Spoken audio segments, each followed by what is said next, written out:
ایک ضعیف شخص مسجد میں نماز ادا کرنے بارش کے دوران اندھیری رات میں گھر سے نکلا۔ گھر سے نکلتے ہی پاؤں پھسلا اور سیدھا کیچڑ میں جا گرا۔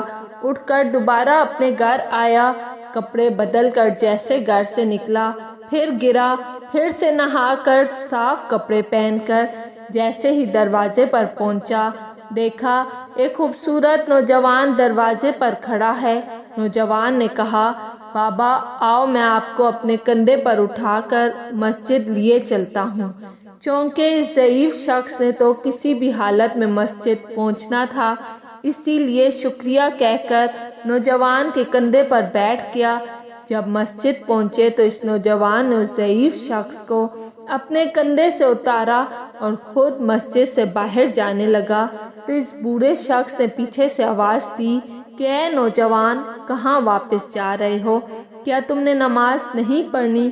وہ بولا، نہیں، میں نماز نہیں پڑھتا۔ بوڑھے شخص نے حیران ہو کر پوچھا، آپ اتنے اچھے ہو تو آپ نماز کیوں نہیں پڑھتے؟ وہ بولا، کیونکہ میں شیطان ہوں۔ بوڑھا شخص، اگر تم واقعی شیطان ہو تو پھر میرے ساتھ یہ نیکی کیوں کی؟ مجھے تو تم اپنے کندھے پر اٹھا کر یہاں مسجد لائے ہو۔ وہ بولا، اے مومن، تمہیں کیا پتا کہ میں نے نیکی نہیں بلکہ بدی کی ہے؟ بوڑھا شخص نے حیران ہو کر پوچھا، وہ کیسے؟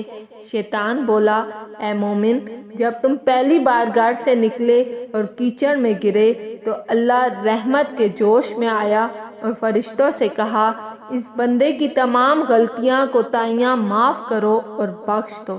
پھر جب تم دوسری مرتبہ گھر سے نکلے، دوبارہ کیچڑ میں گرے، پھر اللہ نے فرشتوں سے فرمایا کہ اس بندے کے پورے خاندان کے گناہوں کو معاف کرو اور بخش دو۔ میں ڈر گیا کہ اگر تم تیسری مرتبہ پھر گرتے تو ایسا نہ ہو کہ اللہ پاک تمام جہاں کے گناہوں کو معاف نہ کر دے، اسی لیے میں تمہیں کندھے پر اٹھا لایا ہوں۔ اسی لیے ہم اور آپ سب کو مسجد میں نماز پڑھنے کی اہمیت کا پتہ ہونا چاہیے۔ اللہ تعالی ہمیں عمل کرنے کی توفیق عطا فرمائے، آمین۔ اگر آپ کو میری ویڈیو پسند آئی ہے تو لائک اور سبسکرائب لازمی کیجیے گا۔